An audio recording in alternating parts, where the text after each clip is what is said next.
Bonjour à toutes et à tous, et bienvenue dans cette troisième vidéo de notre série dédiée à l'échographie clinique en médecine d'urgence.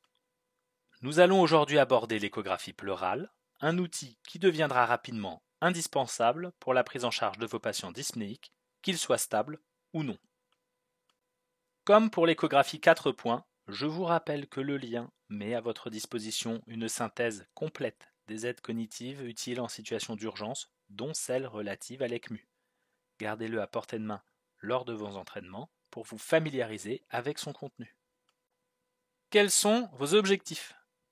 Votre société savante attend de vous que vous sachiez identifier les grands profils pleuraux.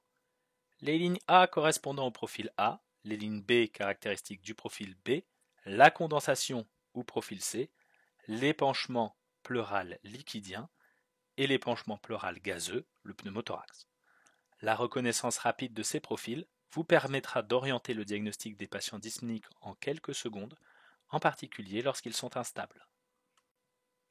L'examen se fait, idéalement, avec la sonde linéaire haute fréquence placée longitudinalement, de façon à englober un espace intercostal, délimité par la côte supérieure à gauche de l'écran et la côte inférieure à droite de l'écran. Une fois la fenêtre trouvée, vous balayez le champ pulmonaire de haut en bas, en passant d'un espace intercostal à l'autre. Votre image de référence est le signe de la chauve-souris. Deux arcs costauds encadrant la ligne pleurale, et la ligne pleurale se situant sous les côtes sur l'image. Je vous invite à visiter le site source dont j'ai extrait cette image.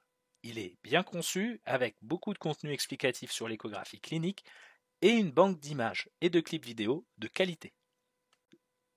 Attention, lors de l'échographie pleurale, vous ne voyez pas le poumon. La ligne hyperéchogène est la ligne de réflexion aérique, représentant la limite entre les tissus mous et l'air contenu dans le poumon. Vous ne voyez pas le poumon à proprement parler. Vous voyez la plèvre et les artefacts générés par l'air sous-jacent qui ne laissent pas passer les ultrasons. L'échographie pleurale est une échographie d'interprétation de ces artefacts. Pour un examen complet, chaque poumon est divisé en 6 zones: antérieure, axillaire et postérieure, et pour chacune, une zone supérieure, une zone inférieure. Cela fait donc 12 zones au total à examiner pour un patient. Vous connaissez votre coupe type, passons à l'essentiel, les profils pleuraux. Le profil A. Le profil A est celui d'un poumon sain, ou du moins sans syndrome interstitiel. Il est appelé A à cause des lignes de répétition, appelées lignes A. Ces lignes A sont des artefacts. Elles correspondent à la répétition des allers-retours entre la plèvre et la sonde à cause de l'interface peau-gel. L'espacement entre les lignes A est constant, puisque la distance parcourue est un multiple du trajet initial. Plus la ligne A est profonde, moins elle est intense, ce qui reflète la perte d'énergie du faisceau ultrasonore à chaque aller-retour. Sur l'image de gauche, on retrouve les lignes A visualisées sur une coupe d'échographie en mode B. En temps réel, vous observerez le glissement pleural, c'est-à-dire le déplacement des deux feuillets de la plèvre l'un contre l'autre lors de la respiration. Il est le témoin de l'accolement des deux feuillets, et donc de l'absence de pneumothorax sur la zone observée. En cas de doute sur le glissement pleural, utilisez le mode TM. Il permet d'observer le déplacement d'une ligne selon le temps. Deux zones sont visibles. Dans le cadre vert, des lignes parallèles continues correspondant au tissu mou jusqu'à la ligne pleurale. Dans le cadre rouge, l'aspect granité est un artefact lié au glissement pleural.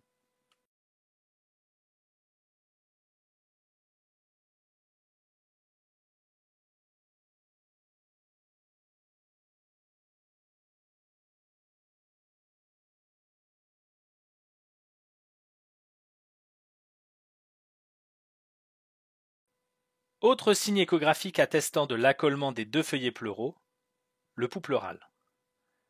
C'est une oscillation fine à la fréquence cardiaque, visible uniquement si les feuillets pleuraux sont accolés. Il correspond à la transmission des battements cardiaques depuis le cœur jusqu'à la plèvre. À noter, le profil A est le profil du poumon sain, mais il n'en est pas synonyme. Il peut être retrouvé notamment en cas d'embolie pulmonaire ou de troubles ventilatoires obstructifs. Deuxième profil à connaître, le pneumothorax. Le premier signe échographique est l'absence de glissement pleural. L'image de droite, en code barre, est caractéristique. Pour revenir sur le mode TM, vous devez bien distinguer deux situations. L'image dite du signe du bord de mer est caractéristique d'un accolement des deux feuillets pleuraux et de l'absence de pneumothorax. En dessous, l'image du code barre qui, elle, est caractéristique du pneumothorax. Attention, l'absence de glissement pleural n'est pas spécifique du pneumothorax. Voici quelques diagnostics différentiels à envisager. Une apnée, une atélectasie massive, une fibrose pleurale, etc. En cas de pneumothorax partiel, vous pouvez chercher le point poumon. Il s'agit du point de transition entre le glissement et l'absence de glissement. En mode TM, vous verrez côte à côte un aspect de bord de mer et un code barre. Petite mise au point ponction et drainage. L'échographie pleurale pose le diagnostic de pneumothorax, mais pas l'indication du drainage. Seule une radiographie vous permettra d'apprécier le volume de l'épanchement gazeux. Troisième profil, le profil B, celui du syndrome interstitiel. Il est ainsi appelé par la présence de ligne B, ces grandes lignes blanches partant de la plèvre et descendant jusqu'en bas de l'écran, aussi appelées queue de comète. Pour parler de profil B, il faut des lignes B bilatérales, présentes dans au moins 4 cadrans, dont 2 sont adjacents. Le profil B n'est pas synonyme d'OAP, mais de syndrome interstitiel, dont l'insuffisance cardiaque est une des étiologies. Par définition, les lignes B sont des artefacts verticaux, hyperéchogènes, qui s'étendent de la plèvre jusqu'en bas de l'écran, non mobiles et effaçant les lignes A. Quatrième profil, le C pour condensation. Ici, les alvéoles sont remplis de liquide ou de pus. Les ultrasons peuvent donc traverser et le parenchyme pulmonaire devient visible. C'est l'image typique de pneumopathie. Le poumon prend un aspect hépatisé, aspect homogène proche du foie. Sur l'image à droite, vous voyez d'un côté le foie, de l'autre le poumon séparé par la ligne hyperéchogène du diaphragme. Petit aparté, sur cette image, les ponctuations hyperéchogènes avec traînées hyperéchogènes qui en partent sont liées à la présence d'air. Ce sont les mêmes artefacts que vous retrouverez en abdominal chez les patients non à jeun, mais également chez les patients polytraumatisés avec rupture d'un organe creux et présence d'un pneumopéritoine. Pour revenir à notre profil C, un autre signe que vous trouverez fréquemment lors d'une pneumopathie est l'aspect déchiqueté de la ligne pleurale. On parle de shredding line. La ligne pleurale est tractée par la condensation et perd son aspect lisse pour prendre un aspect en dents de scie. Enfin, cinquième et dernier profil, l'épanchement pleural liquidien. Probablement le plus simple à reconnaître. Le liquide pleural se présente comme une plage anéchogène, bordée de 2 lignes hyperéchogènes, l'une correspondant au feuillet pariétal de la plèvre, l'autre au feuillet viscéral.